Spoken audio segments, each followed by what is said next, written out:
अंतर्राष्ट्रीय समुद्री रास्ता हॉर्मुज स्ट्रेट को लेकर अमेरिका और ईरान के बीच तनाव फिर बढ़ गया है। अमेरिकी राष्ट्रपति डोनाल्ड ट्रंप ने एक बार फिर कड़े तेवर अपनाए हैं। ईरान के बाद अब ट्रंप ने ओमान को भी सीधी धमकी दी है। विवाद की जड़ ईरान और ओमान के बीच हो रही वे बातचीत जिसके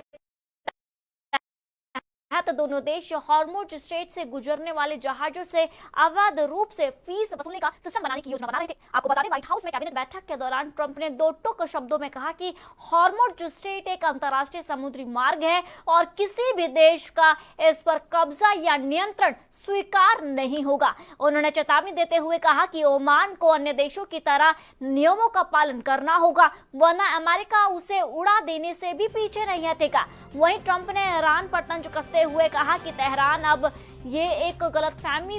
पाल बैठा है कि वह उन्हें बातचीत में उलझाकर और अमेरिका मिडस्टर्म जो है चुनावों का डर दिखाकर थका देगा। लेकिन ट्रंप ने साफ कर दिया कि उन्हें चुनावों की परवाह नहीं और ईरान के पास अब समझौते के अलावा कोई रास्ता नहीं बचा है।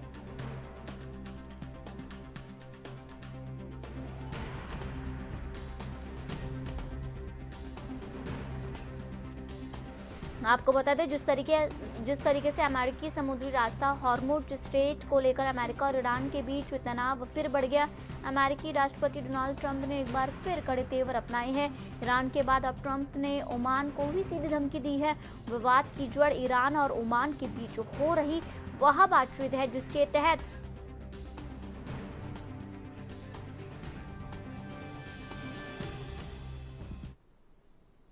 वहीं इसी मुद्दे पर हमारे साथ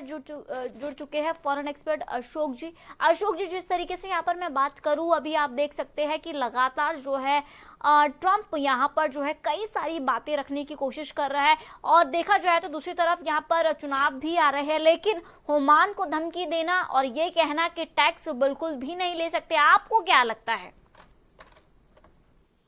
देखिए, 3 महीने हो गए हैं और 3 महीने में पहले जो स्थितियां थी वो नहीं रही, लेकिन दोबारा से फिर से एस्केलेट हुआ है, फिर से मतलब भड़का भड़की हुई है और फिर से एक दूसरे ऊपर हमले करने की स्थिति हुई है और ईरान पर भी हमले किए और ईरान ने भी उन स्थानों पर हमले किए जिन स्थानों पर उनके हमले अमेरिका ईरान के ऊपर आ रहे हैं। तो ये स्थितियां दोबारा से भड़कने का मतलब है कि कुछ चीजें दोनों के सेंसिटिव पॉइंट्स है और दोनों सेंसिटिव पॉइंट को दबाव बनाने के लिए हमले हुए हैं, इनको इसमें नहीं देखा जाना चाहिए। लेकिन ये बात भी अभी भी ईरान इस बात को कहने को तैयार है, कह रहा है कि हम हॉर्मुज को लेकर के हम आपको सेफ रास्ता नहीं देंगे। एक्चुअली इस हॉर्मुज को सब जानते हैं, अगर हॉर्मुज रास्ते पर अमेरिका का जो ट्रैफिक है और पूरे मूव हो गया और उसी तरह से हो गया, फिर अमेरिका का या दूसरे उन देशों का महत्व बढ़ जाएगा, तब ईरान के लिए मुश्किल हो जाएगा और ईरान नहीं चाहता है किसी भी स्थिति में कि ये उनके हाथ से जाए और इसीलिए जो दूसरे जगह पर जो बंदर वहां पर पोर्ट पर हमला हुआ है या जो और भी जगह से जो चीजें आ रही हैं, जो कुछ और खबरें आ रही हैं, वो सब उसी के दबाव के तहत है। लेकिन बातचीत ये भी बातचीत है कि अभी थोड़ा जो बीच में डायलॉग हो रहे थे और जो बाकी तो क्रम धीमा हो गया था, उस क्रम को सीज करने के लिए हुआ है, क्योंकि ईरान ने उधर उसने रूस ने भी कहा है कि बातचीत करिए और देशों ने भी कहा है कि तत्काल बातचीत करिए, ये स्थितियां नहीं है। लेकिन वो ये रहा था ना कि एक और रास्ता निकाला जा रहा था, जो ये जिससे वाया करके रास्ता निकाला जा रहा था, जिससे ये लगे कि चाहे हॉर्मुज का चीजें हो न हो, लेकिन दूसरे जो क्या नाम है फ्यूल एनर्जी का जो सेफ पैसेज लोगों को मिल जाए और उससे। लेकिन क्योंकि ईरान को मालूम है अगर ये रास्ता दूसरा वाला खुल जाएगा, दूसरा रूट खुल जाएगा, तो उनकी जो पे है, उनका जो दबदबा है, उनका जो फ्यूल एनर्जी का जो कंट्रोल है वो खत्म हो जाए। लेकिन ये बात भी मान लेना चाहिए कि जो कानून के तहत जो हम बात पहले दिन से कहते आ रहे हैं, दुनिया कहती आ रही है, सभी लोग कहते आ रहे हैं, ईरान को कोई भी टैक्स लेवी करने का अधिकार नहीं है। लेकिन ये कहने के बाद कि हम उस एरिया को मेंटेन करते हैं, उसकी मेंटेन के नाम पर हमें कुछ टैक्स लगाना है, तो मतलब वो कुछ कहे तो उसका फिर जस्टिफिकेशन बात करनी पड़ेगी, इसका कुछ चीजें आगे तय हो सकेगा। जिस तरीके से यहाँ पर बात मैं करूँ, आने वाले समय में ये भी हो सकता है कि आप देख सकते हैं किस तरीके से जो है स्टॉक ऑफ ऑयल जो है वो अब स्टॉक ऑफ ऑयल में बदल चुका है। लगातार जो है यहाँ पर महंगाई बढ़ती हुई नजर आ रही है। लेकिन अगर मैं क्रूड ऑयल की बात करूँ और साथ में ट्रंप ये भी कह रहा है कि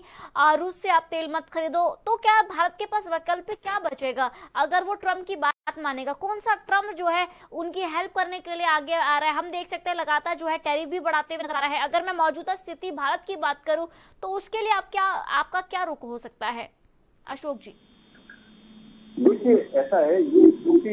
ये स्थितियां इतनी की मात्र नहीं है, इसमें सिर्फ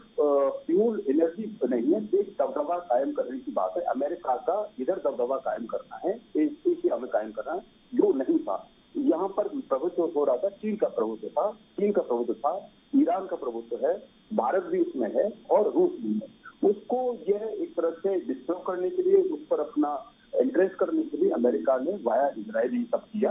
और वो उसमें काफी हद तक सफल रहा। दुनिया को काफी हद तक परेशानी डाल दिया और इसमें काफी मतलब जो अमेरिका को जितना बहुत, क्योंकि अमेरिका के पास बहुत किस तरह के रिजर्व हैं, बहुत सारी चीजें तैयार पहले से रहती है, लेकिन दुनिया के बहुत सारे देशों का ऐसी कोई व्यवस्था नहीं थी। वो सब परेशान है और उस परेशानी में हमारे यहाँ अभी भी जो दुनिया में जो स्थिति बनी है, दुनिया के देश हो, चाहे वेस्टर्न में हो, चाहे यूरोप में हो या अन्य देशों में जो स्थितियां बनी है, उसके मुकाबले अभी भी हम 1/4 1/5 के आसपास हैं और बाकी देशों में 4-5 गुना ज्यादा है भारत के मुकाबले में। लेकिन हाँ, क्योंकि भारत की पॉपुलेशन बड़ी है और जी अशोक जी, जिस तरीके से यहाँ पर आपने बात रखी है उसके लिए आपका धन्यवाद हमारे साथ जुड़ने के लिए।